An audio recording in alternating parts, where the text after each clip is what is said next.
ॐ सहना भवतु सहनौ भुनक्तु सह वीर्यङ्करवावहै तेजस्विनावधीतमस्तु मा विद्विषावहै ॐ शान्तिः शान्तिः शान्तिः.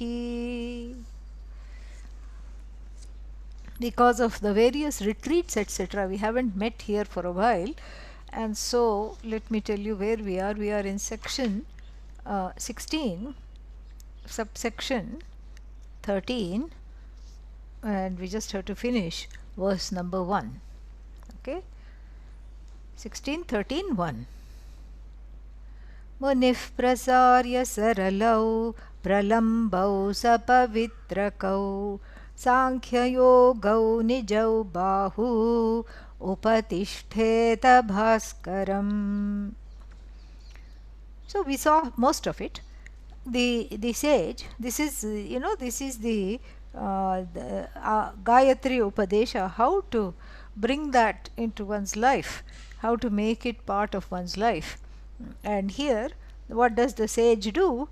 After chanting the Gayatri and doing the japa in the morning, greets the sun, which signifies Bhagavan, simply because it also signifies the self-effulgent Atma, I. So that sun which is Bhagavan is the same sun which is I.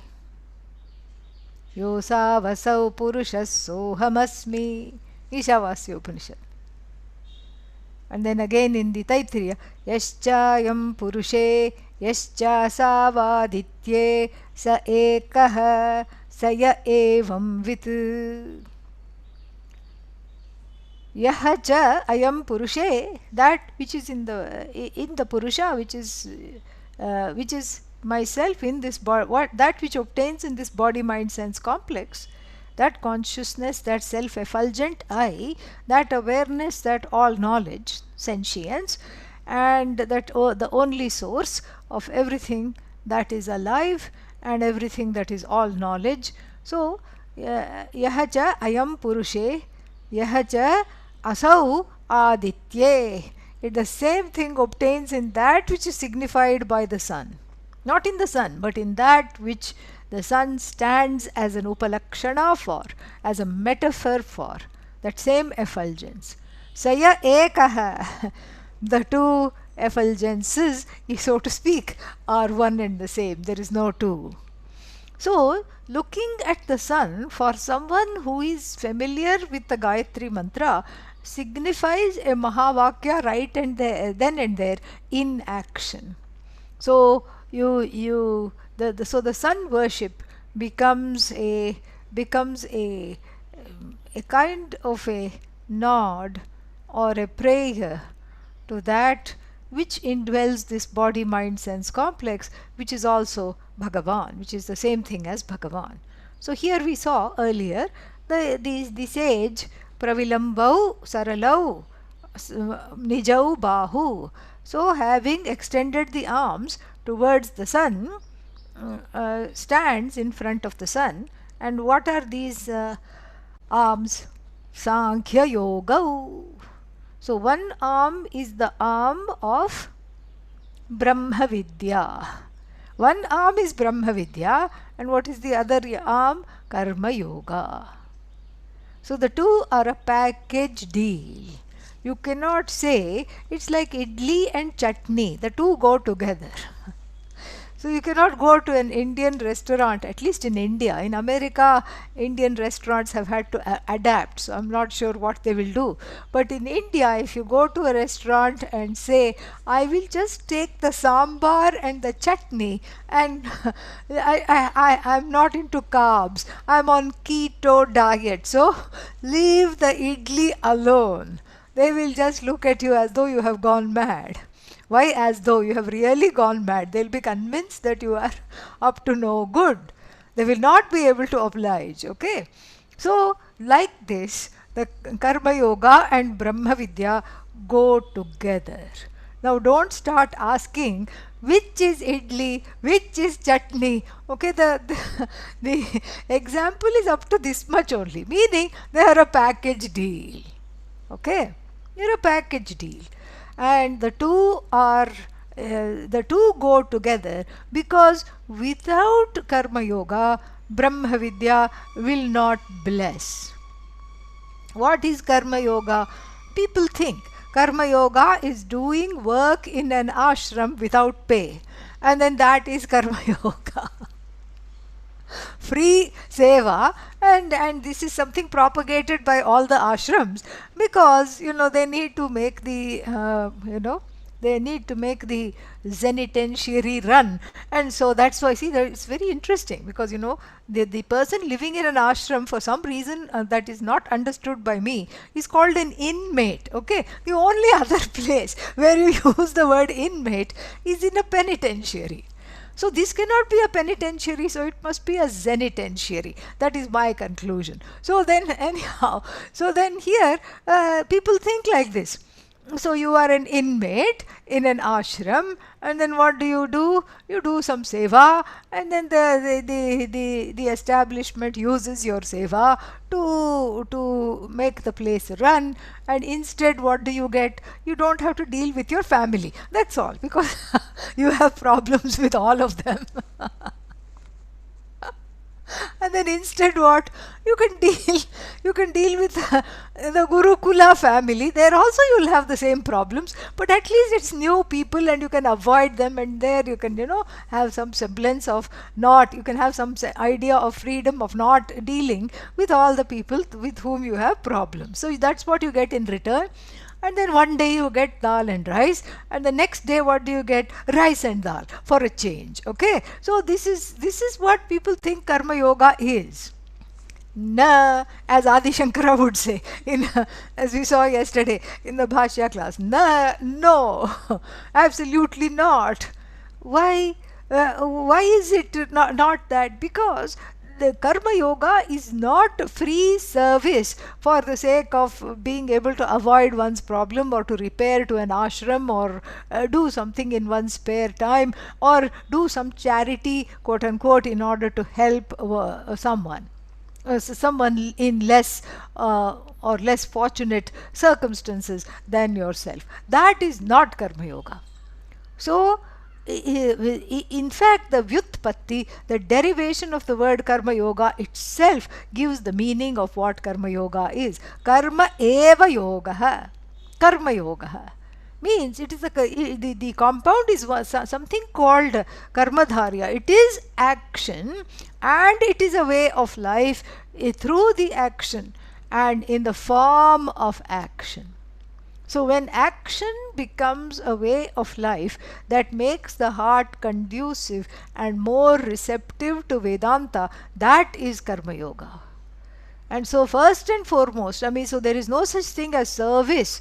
And there is this service and self and all these things. There is one Rotary Club which has an abiding presence in India and in other places also. It's an international organization where they get together to do some service.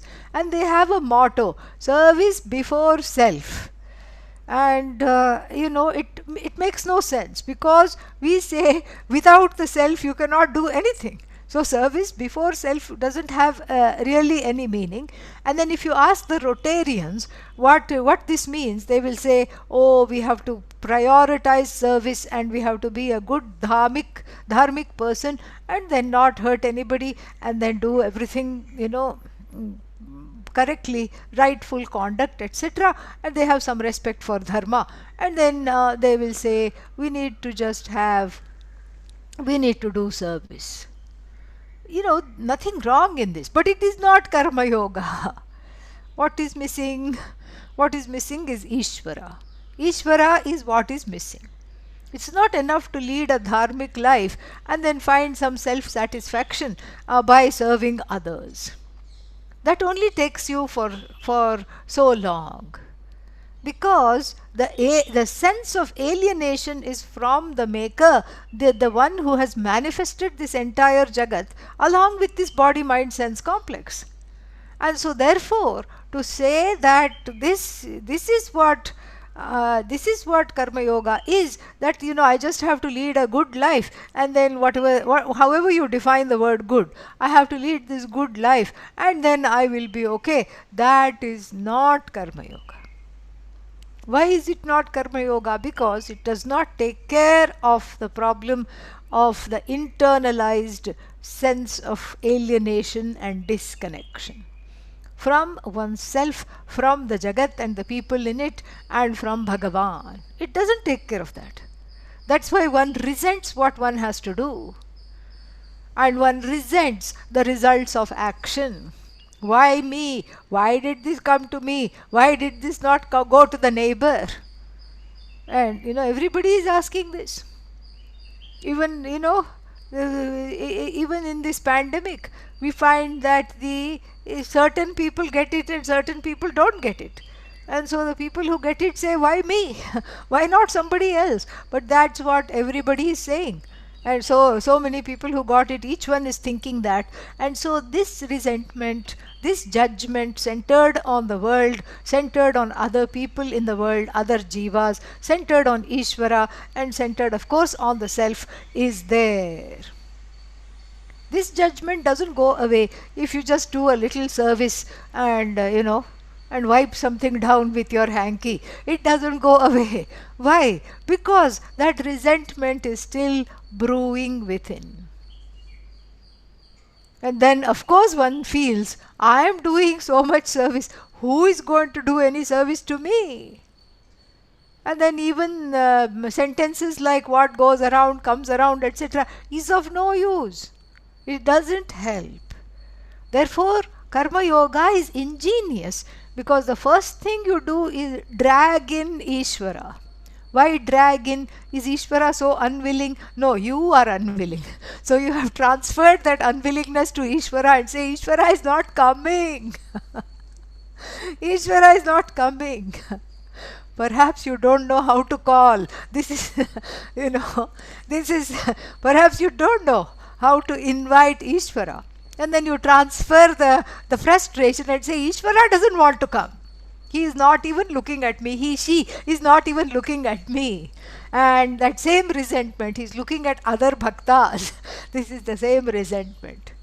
So Karma Yoga says, not only Ishvara is already there.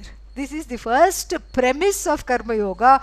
Ishvara is there and is not going there. Achalaha, unmoving, ever present, as the complaining person in this body mind sense complex. So the content and the truth of this resentful person, the complaining person, is Bhagavan. And if you stop complaining for just a nanosecond, that Bhagavan of course will emerge and say, I am here. And so the first, so Karma Yoga, like Brahma Vidya, is also based on Shraddha, means on trust, pending understanding at the beginning. So at the beginning, what you have to do, you have to as though drag in Ishvara into your day. This is Vedanta in action, in a way, is Karma Yoga. So then you drag in Ishvara, as it were, by getting rid of for a minute, suspending, if not getting rid of your own raga and dvesha long enough to see that there is some space between the complaining person and the state of affairs. So this offers a little clue. And then if it is based on Shraddha, Karma Yoga is attained by osmosis from the family. You see the people in the family doing this, and then you also start doing this.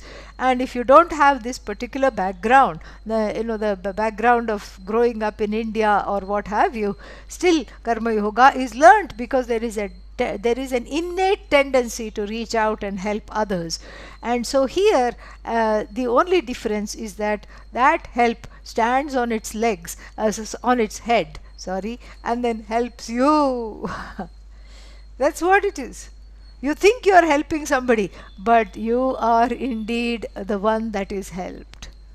It's like a baby trying to help its mummy with the housework.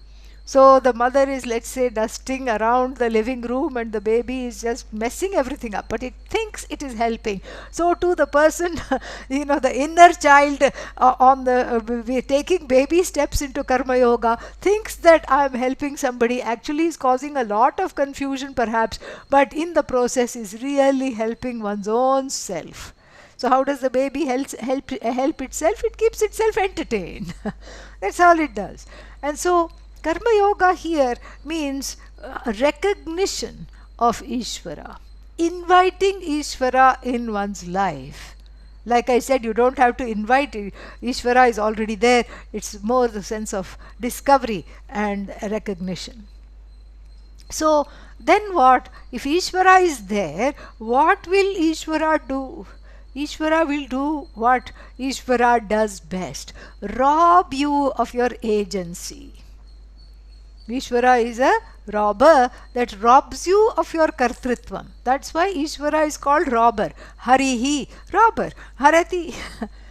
And then, oh, I'm not into Vishnu, I like Shiva. Haraha, same thing. That's why the same root goes for Hari and Hara. And then in India, people keep the name Harihar. Both of them are there. Yeah, Harihara is a name. And so Bhagavan is invited in the form of the robbing Ishvara. Robs you of raga dvesha, robs you of papa, robs you of omissions and commissions. That is Bhagavan's job. That's why in the very sacred mantra, which you can all chant, Hare Rama, Rama Rama, Hare Hare, Hare Krishna, Krishna Krishna, Hare Hare. Now the ISKCON movement has turned it on its head. Doesn't matter, but originally it was Hare Rama, Rama Rama, Hare Hare, Hare Krishna, Krishna Krishna, Hare Hare. So Hare, means it is Hey Harihi, vocative, Hare.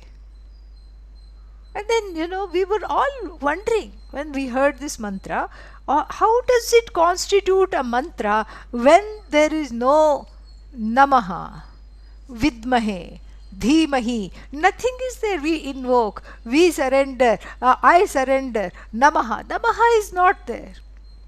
Only Hare Rama. But there is something very profound here and extremely intimate.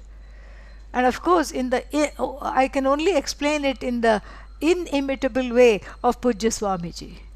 And what would he say? He would say about this mantra, like, if you're sitting in an Indian train going from one place to another, then, you wake up in the morning and then, you just say coffee, because there is some people selling coffee in big kettles, and then with little cups.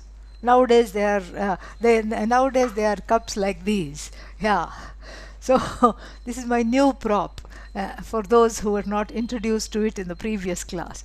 So this kind of a disposable cup they give. This one is not disposable unless it decides to become a crack pot one day, crack cup. But so they have it in these kullards. So you get your tea or coffee. And then, so they'll keep going throughout the length of the train. Chai, coffee,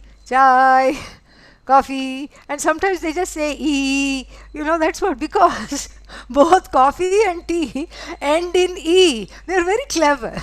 So if you're an avid coffee drinker, you just hear E, you're just sleepy, you just woke up. E.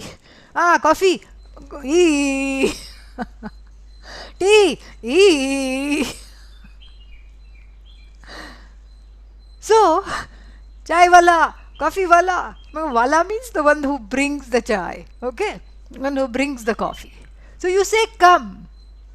And the fellow comes, the fellow knows that you are calling him for one purpose and one purpose alone. You are not calling him to have morning chit chat or chant a mantra together since it is morning. You are not inviting them to pray with you. You are not inviting them to find out how their family is doing. You're not inviting them because you have a stomach ache first thing in the morning. You're only asking them to come for one purpose alone, and they know why you are inviting them, for some kind of a hot brew. That's all. So when you say Hare, you're just calling Bhagavan, come and do the thing you do best. You please take this away. And what is the this? This is the big bundle, huge, like a semi-truck that is being sent to some goodwill or something like that. Semi-truck full of raga dveshas and the misplaced sense of agency. Take that away. So then, so inviting Bhagavan into the life in the form of Karma Yoga is to give up your own agency and say, Bhagavan is Karta, Naham Karta. I am not the Karta, Bhagavan is the doer. And this is what abides in people who have grown up in the culture. And so you go to their house and you praise their cooking. They'll be inside, they'll be feeling very happy. Oh, I am a great cook. But they will say, oh, I learnt everything I know from the grandmother, from the mother. And if you praise their house, God's grace, Ishvara's grace. I don't have anything to do with it. At least on the level of lip service, this understanding is there, it prevails. Guru's grace, God's grace. This is what is giving up the agency. Ishvara is the doer. You drag in Ishvara as a proxy agent. Actually, you are the one that's proxy, but that understanding is still not there. So you say, Ishvara, be the proxy agent. Just like in the yajna, you give the priest the power of attorney to do the yajna on your behalf. There is a little, there is a little ritual for that. You give anumati, you give the agreement, okay, you please be me and do the yajna because I don't know even how to chant, even, in Sanskrit, let alone complicated mantras. So you please do it on my behalf. I trust you to do this. So similarly, Bhagavan is given the power of attorney and you trust Bhagavan to just be the actor. And so you drag in Ishvara as the proxy actor, and then what? Then you have, once the action is done, you have what is called results of action. So if Ishvara is the agent of action, it is no-brainer to say that the results of action also come from what? Ishvara. That's what it is. So Ishvara is the actor and results of action come from Ishvara. Here is where the rub is. And whatever comes from Ishvara is called prasada, whether you like it or not. Again, an untranslatable word, which of course we try to translate saying glad, acceptance, this, that. We try to have so many translations, but it really, none of it suffices. So it is definitely a sense of acceptance. Perhaps the gladness comes later. First it is prasada, sniff, sniff, sniff. But still it is prasada. Even if you weep on it, it is still prasada. And okay, cry a little, no problem. Or cry a lot, but it is still prasada. There is room in Karma Yoga for grieving the arrival of of something that one doesn't want. That's why in the Bhagavad Gita, an entire chapter is devoted to Arjuna's grief, the first chapter. Okay, and Lord Krishna does not interrupt once. He has a fit, he sinks into the chariot and refuses to move like a woe-begone puppy and gives up his bow and arrow. And then he starts hallucinating, and then he says, I have fever. He has the first recorded full panic attack in the history. And then he's just completely, and then he rails and rants, philosophizes, cries, is angry, and then has what is called jihasa vairagya, a false vairagya based on the circumstances. I have stomach ache, therefore I hate chocolate cake. This is what it is. Oh, it even rhymed. How nice. So therefore, so so this is, so there is stomach ache. Fact number one, and therefore I hate chocolate cake. It's what is that? The grapes and the fox story. The fox cannot reach the grape, and therefore the grapes the grapes must be very, very sour. And if the grapes are sour, I have vairagya towards those grapes. So this is called a false vairagya. Arjuna has this false vairagya. He says, "Oh, what is this? Who wants Vijaya? Who wants victory? Nobody." And of course you will say the victory is for the sake of kingdom. Kinno rajyena govinda. Why should I want the kingdom? Oh, kingdom is for bhoga, enjoyment. Kim bhogena. Oh, what is for enjoyment? Because yesham arthe kankshitam nah rajyam bhoga sukhani cha tai ime avasthita yuddhe pranan tyaktva dhanani cha. For the sake of whom, along with whom, we thought we would enjoy the kingdom, namely the Kauravas, my own cousin brothers, and uncles, and teachers, and everybody. So, for their sake, I thought we could all enjoy the kingdom and live happily together. But if they are standing there, already as it were killed even before the battle is begun, because we know the outcome of this bloody, bloody battle, so people are going to lose their lives.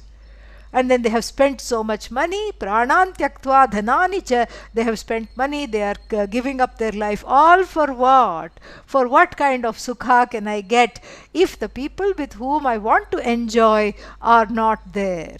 A very dysfunctional statement, a very codependent statement, yet Bhagavan watches and allows him to rave and rant. Not only in the first chapter where his panic and his sorrow and his non-acceptance is full blown, but right up to the 18th chapter till he says nashto mohaha smritir labdha he bhagavan karishye vachanam tava. My delusion is destroyed. I remember my priorities. I remember who I am. And I will do exactly as you say. Until he says that, until the delusion is gone, this non-acceptance is allowed, meaning the acceptance is a work in progress. Right now you may be thinking, I'm such an accepting person. Look at my heart. It has filled up this whole room. Look at how much I have put up with. And then 6 months later, oh, I can't believe I was so reactive. Look at me now. I am so accepting, so accommodating. 6 months later, what was I thinking? Of course, this is provided that Vedanta is keeping on going in. If Vedanta stops, the heart also stops growing. So so the acceptance is a work in progress. It is gradual and it happens. And in the Jewish tradition, there is a very nice metaphor. One rabbi told me this, and he said that when I had gone to Israel, he told me this, and he said, in the beginning, when you see the child that is born, the fists are closed like this, tightly shut, and then when you see the person later on, grows up, grows old, then dies away, the hands are open. And so this is the journey in the life. Closed hearted, because the heart and is supposed to be fist sized. So closed hearted, closed fisted, closed hearted, closed fisted, really and metaphorically, in babyhood, in childhood, and also in inner babyhood and inner childhood, close-fisted and ready to box out all assumed opponents, ready to box them out, ready to keep them at bay, making a strong, what is that called, a difference between us and them. All this shows that acceptance is something that grows. And while the physical growth is automatic, you don't have to pray to Bhagavan, when will I get my first grey hair, oh Lord? Why is it taking so long? It'll come automatically. Where is my wrinkle, oh Lord? Where is my wrinkles? Where are my wrinkles? Come on, give me the wrinkles, shower wrinkles upon me. You never have to say that. It will come. This is called physical growth. Shad vikaraha, the 6 forms of vikaras, this happens automatically. You don't have to lift a finger to grow old. You don't have to lift a finger. That growth happens on its own. But this growth, which is blessed by Karma Yoga in the form of the second principle, which is first principle is what? Bringing Ishvara as the actor, recognizing that. And the second one is accepting the result of one's actions with peace and a sense of acceptance. And that acceptance is called prasada buddhi, an attitude that this is okay, everything is okay. And this is something very important. And so this growth has to be initiated through one's free will. It doesn't come on its own. You can't, just like Vedanta doesn't come on its own. You have to choose to study, you have to show up, you have to commit for a certain, exposure. Committed exposure is what gives the blessings. And so similarly here, Karma Yoga is something that is an acquired taste. The more you practice it, the easier it becomes. In the beginning, it is practiced deliberately. And here at this point, there are certain questions. People ask me, so what if I am trapped in a very impossible or abusive situation? What should I do?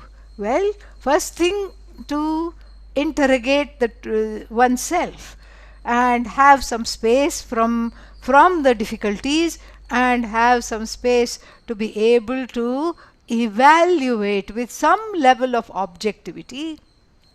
And then if that objectivity is missing or not enough, seek a person's advice, says the Taittiriya Upanishad. Someone you respect, someone who has who is an expert in dharma. Please seek their advice and then go for it. And then, so if it is an abusive situation, and if you are able to leave or distance yourself, if you're not able to leave, you distance yourself physically, emotionally, that is, if that's a possibility, then yes, go for it. But there are often situations in life where it is not so easy to distance oneself, either because of certain commitments, priorities, what have you, or just because the situation is not possible to do that. And so this advice of glad acceptance is for those situations which seem to be karmic in nature. Of course, everything is karmic in nature, and as the heart grows, more and more situations one can accept. But one has to begin somewhere, and in the beginning everybody has a threshold. This is the line. Here is where my threshold is. And if you cross it, I will be very cross. So therefore this is what the thing is. So the threshold is very high in the beginning. And as the inner growth happens, as the heart becomes bigger, as the fists open, as the heart opens, as the inner children get embraced and loved up, then the threshold becomes lower and lower and lower. And then in the heart of the jnani, it's more of an as though threshold that is maintained for the sake of keeping boundaries and keeping an example on the level of the transactional reality. There is really, as far as the heart is concerned, there is really speaking ultimately no threshold. The Kathopanishad describes it as Na kaschit gopayitum ichhati. The jnani doesn't need to protect anything, including oneself. But that is, that is later. Right now, we have to be practical to see where is it, where is the threshold. And you respect the threshold because the threshold is also Bhagavan. It is given by Bhagavan. It is there for some, it is there as a coping mechanism. Later on, you understand it is but a moping mechanism. It is not serving any purpose. And when you understand that, you let the guard down a little bit, the threshold lowers. This person is hurting me, the threshold comes back again up. So you play with it. And then it lowers. As the knowledge is as Karma Yoga, one becomes Pravina. Pravina means Dakshaha. Dakshaha means Kushalaha. Kushalaha means adept. One becomes adept in Karma Yoga, then definitely the heart gets more accommodative, because everything is prasada. Everything is prasada. Just like when you go to the temple, it is prasada. Whatever you get is prasada. One day you are a lucky dog, and then what happens? You get a laddu, a nice coconut ball filled with calories. Lucky you, fantastic. Prasada, yippee! And then what? Another day, there is nobody there. Even the tirtha you have to serve for yourself. And the water is kind of old and rancid. And then you feel like spitting it right there in front of the Shivalinga, but with great difficulty you come out. This is other day, okay? Another day, this is what happens. Prasada. This is also prasada. And same thing, I mean, even in Catholicism, there is this thing is appreciated very much. Because, they go around with these wafers and wine. You're not calling it wafer and wine. It's the blood of Christ. It is the body of Christ. That's why it is prasad. It is Bhagavan. You're ingesting Bhagavan. This is what it is. And you don't fight with the priest and the choir people, whoever are there. That one got more wine. That one got a bigger piece of bread. You don't say that. Whatever comes, you take. And this is the metaphor for taking whatever comes in stride. Bhagavat prasada. In fact, it is Bhagavan. Prasada is Bhagavan. And that buddhi is called prasada buddhi. So this is the second tenet of Karma Yoga. And then, in order to assimilate these two tenets, there should be a background, which is number 3 in our discussion, which is dharma. Dharma means righteous conduct, following the golden rule.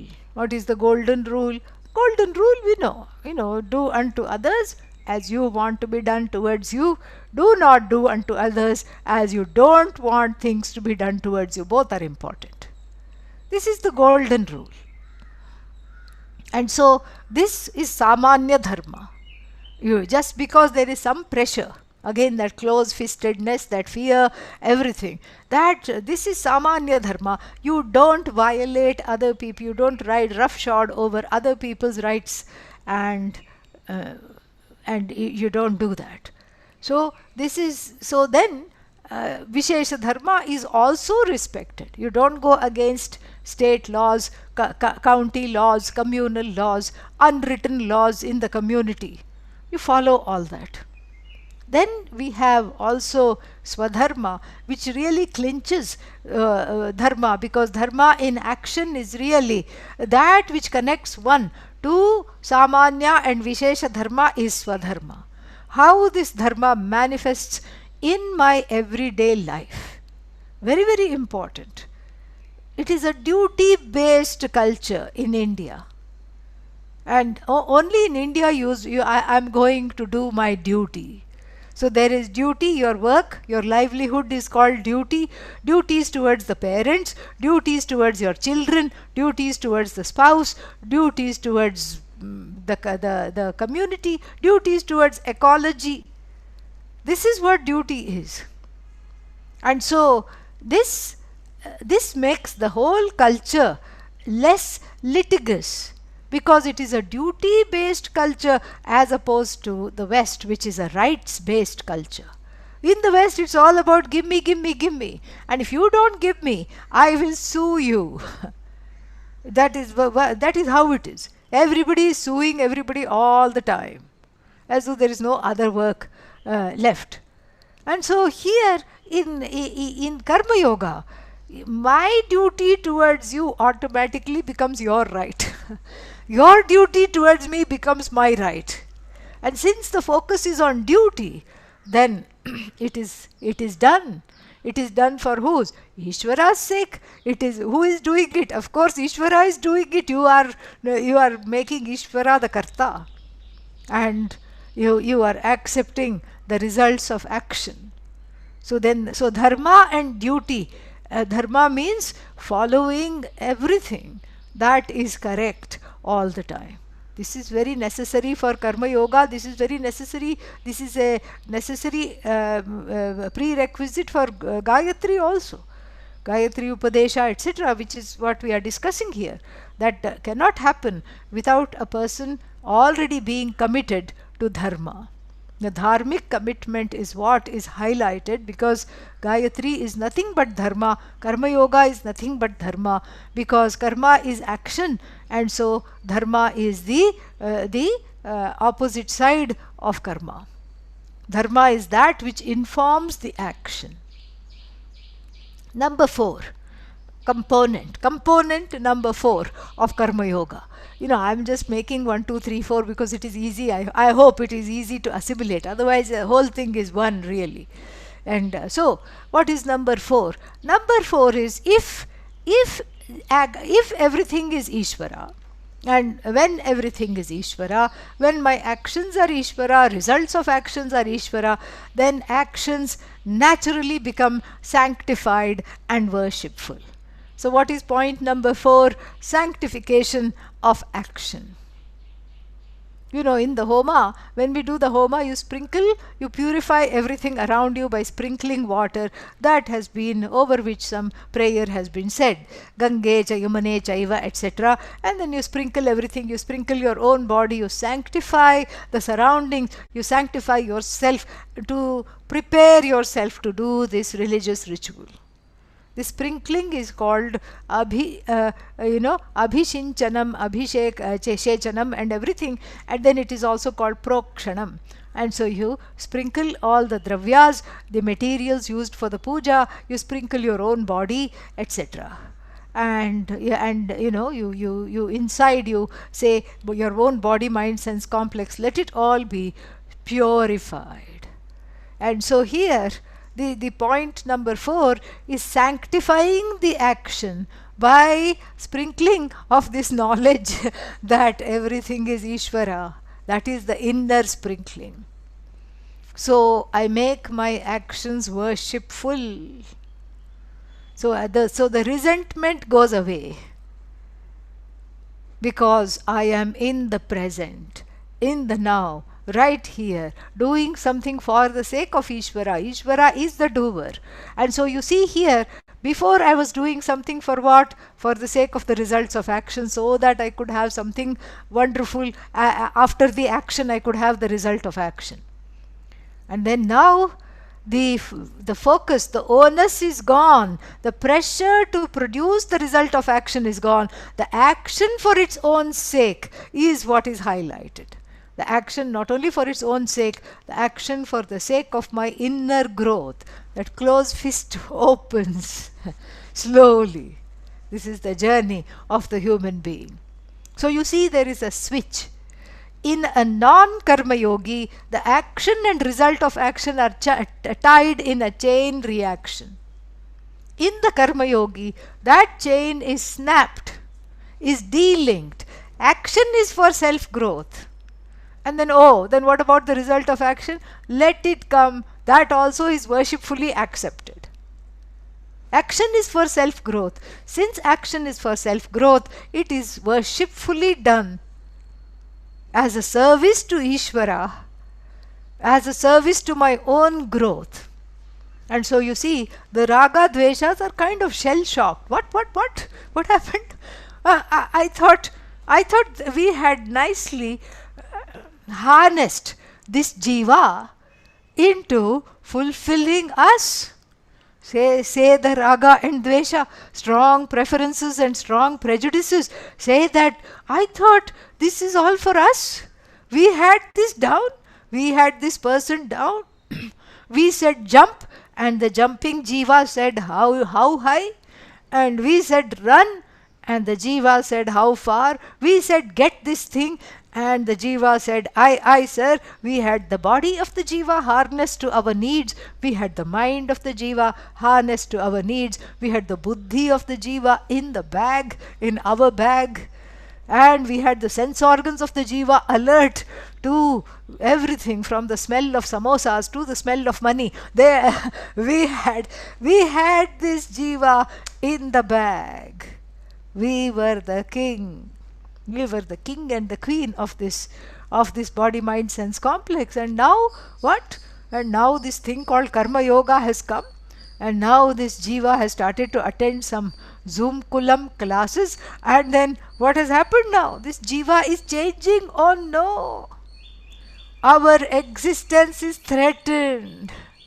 So if our existence is threatened, what to do? Let us go full force. Raga has an army. Raga Dvesha have their own army. That is why it is called Dharma Kshetra. The battle is fought on the land of Dharma. Dharma is the terrain and that which is fought over, both.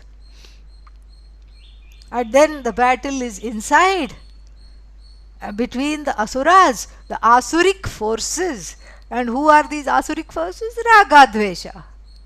And then who is on the other side? The poor ahankara that has just been initiated as a karma yogi is all alone. And then not all alone. That also has the army. Bhagavan is there. Bhagavan is there. Just like Arjuna chose Krishna. He said, just you be with me. Let Duryodhana have your invincible army. I don't care for the invincible army. Let him have the army. You be with me. And Lord Krishna said, look at the flag above my house.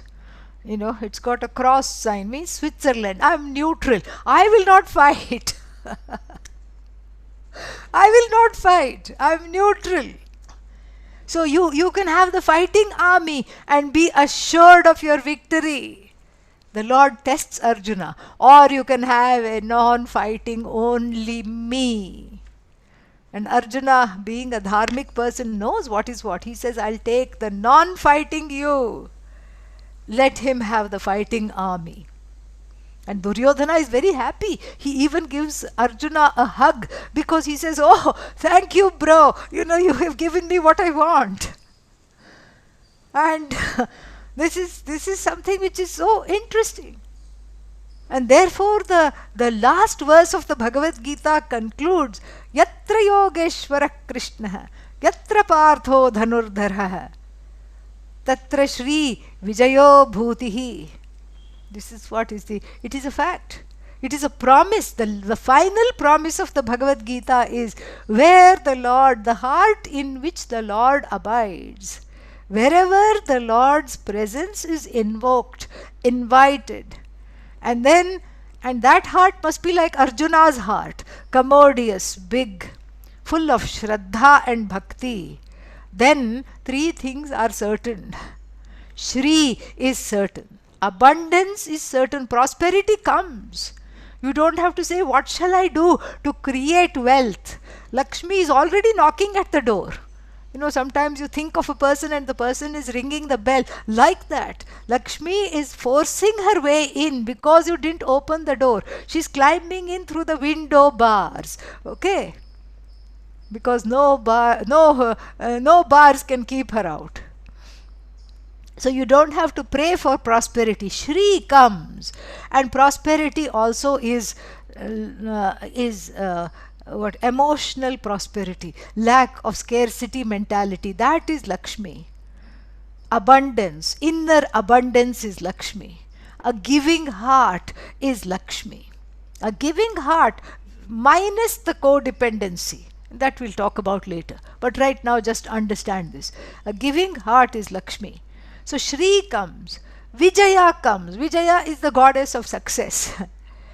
Vijaya, whichever you say. She's success. Jaya comes. Vijaya comes. Success comes. All the endeavors are kissed by success. You don't have to even pray for success. It is there that because the action itself is prayerful, the result of action will be successful. And then Bhuti. Bhuti means all the things that you want in life. Not only your spiritual success, spiritual goals, but also the material goals. Oh Lord, I love Vedanta, but equally I also love cake. Can I have it? Have it means have Vedanta, and eat it too, eat the cake and have Vedanta too. Yes, no problem. No problem. Oh Lord, I am a creature of comfort, and can I just have the comfort along with Vedanta? Bhagavan says no problem. All this comes. Whatever you want comes. In fact, even the person, it says in the Upanishads, in all the Upanishads it says that the person of knowledge doesn't want anything. Still everything comes. Whatever you don't want also, even if you say, I don't want Shri, I don't want Bhuti, just give me Vijaya, give me the success which is the being successful in this life means on the material level managing and outwitting the raga dveshas, and then on the paramarthika, on the absolute level, success is discovering the self as free of all wants, moksha. That is the ultimate success. That's why the word Jaya is not used. Vijaya, specific success. So give me that success, give me moksha, enough, I don't want anything. Still all the things that you love come. Even if you have stopped loving them, and especially when you stop loving them, they come. So this is, this is the best of Karma Yoga. So inviting Ishvara into the life, sanctifying the action, and treating the action treating the result of action as a gift from Bhagavan. And then what? Then finally understanding that all this is possible because one has the foundation of dharma. And the outcome of Karma Yoga is self-growth. So the raga dveshas are shell-shocked because they are directed from trying to fulfill themselves and propagate themselves into what? Into just being quietly sitting in the background and listening to Vedanta with their pacifiers on. Maybe they are not talking, they are just sitting and listening. They get integrated into the jiva. And then they become, from strong preferences and prejudices, they become vibhuti, glories. I like, we indulge the quote-unquote likes and dislikes of Bhagavan. We indulge. How do we indulge? We say, oh, here, Lord Krishna, you love peacock feathers. Here is one for you. You love yellow dress. Look, I have got a yellow dress just for you. Yellow dress, Krishna loves means what? If you put him in green, he's not going to have a tantrum. Okay, that's the difference. If you snatch away the flute, he's not going to say, oh, I'm really depressed. Put me on Prozac now. No, not at all. Vibhuti is the raga dveshas freed of pressure. Fulfilled, well and good. Not fulfilled, even better. No problem. There is a freedom there. So you see, you're not trying to get rid of the raga dveshas. You're trying to get rid of the pressure they have taken on for their fulfillment. So the ahankara is free to fulfill them, free not to fulfill them, and one is full. One is already purna. And so Purna plus one more desire fulfilled, no difference. Purna minus one desire, no difference. One is infinite, and in this discovery of infinity as oneself, this is a very important component of karma yoga. One becomes committed to the discovery of oneself as infinite. So karma yoga is not for its own sake, it is for the sake of Atma Jnanam. Nobody says I'm doing karma yoga just for doing karma yoga. If you're saying that, that means, it's like the person who says I'm cooking a very big breakfast. It's going to take 4 hours. Wow, wonderful. So then you have some people coming over. No, it's the pandemic. Are you crazy? Nobody is coming over. Okay, then are you going to eat it yourself? No, no, I can't eat. I'm allergic to gluten and all this. I can't eat any of this stuff. Then why are you making it? Just for its own sake. This is what you will sound like if you say I'm just following karma yoga for its own sake. Karma yoga is a preparation. You cook and then you eat. So karma yoga, you don't cook. Karma yoga cooks the raga dveshas. And then what? And then you eat the fruits of karma yoga, which is a study of Vedanta. Vedanta blesses only when karma yoga is there. You have invited the practice in your life. This is when it blesses. Oh, but so many outcomes there can be in life, and it just sounds so difficult. It sounds easy, but it is actually much more difficult than what you think.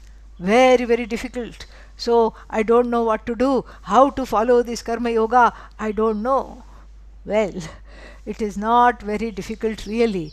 If you remember that the prasada buddhi becomes very easy to accept if you learn that there are only 4 categories of outcomes that you have to deal with. Only 4 categories of outcomes.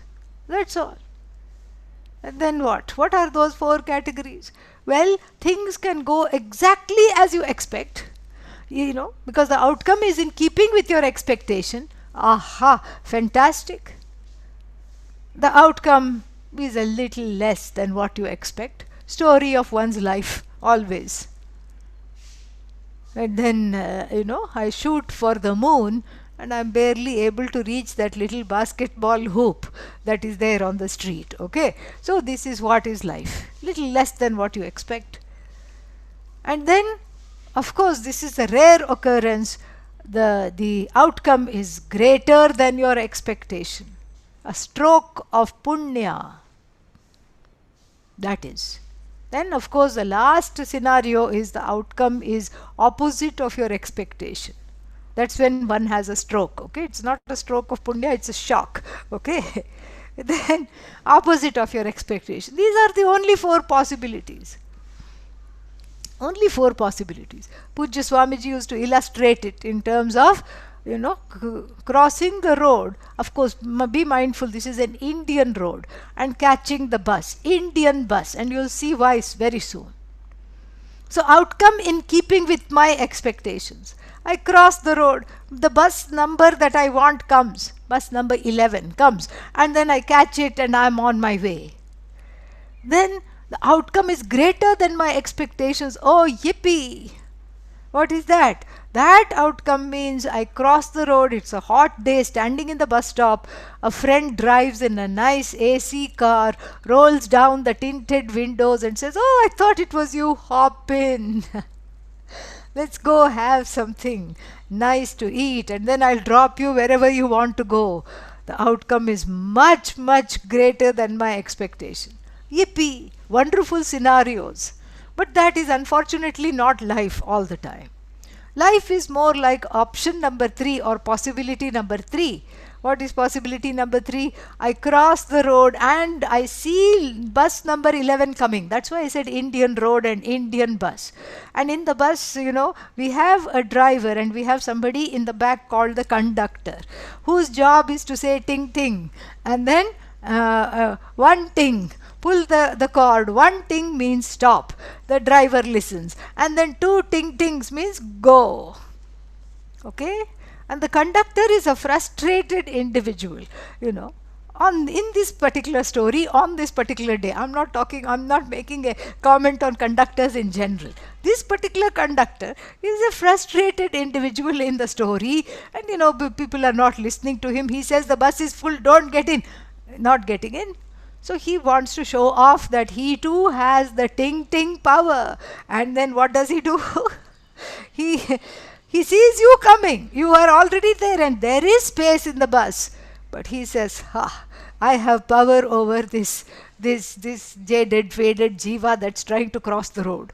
Look, I can say ting and stop the bus, but I'm going to say ting ting and I'm going to make the bus go. So right in front of you, because of your own karma, the bus leaves less than your expectation. You cross the road all right, but you miss the bus.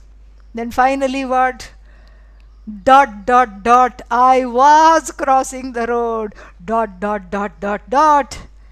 And then, and what are those dots? Those dots form a nice circle with little birds, chirping like in the comic, in the cartoons.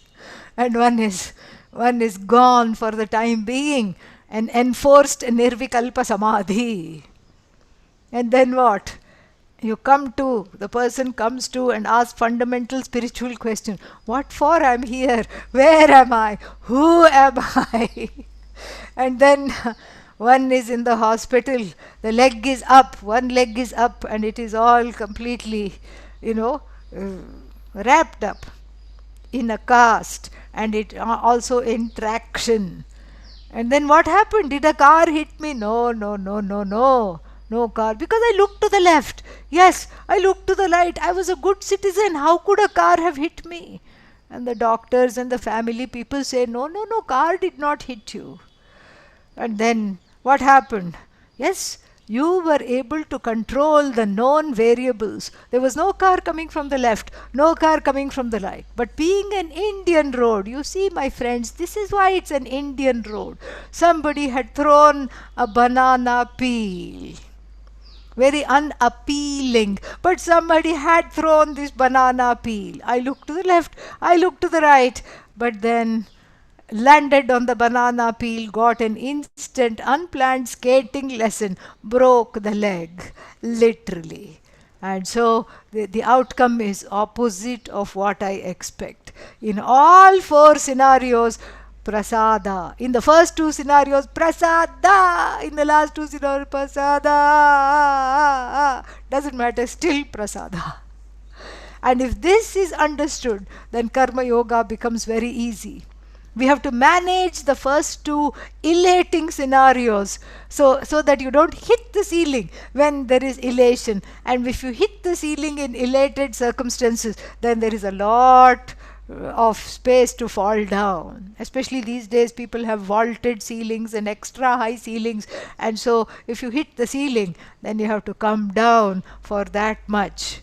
So therefore, you manage the elation. Say it is Bhagavat Prasada. It is all Prasada. It has come from Bhagavat. I am enjoying it, no problem.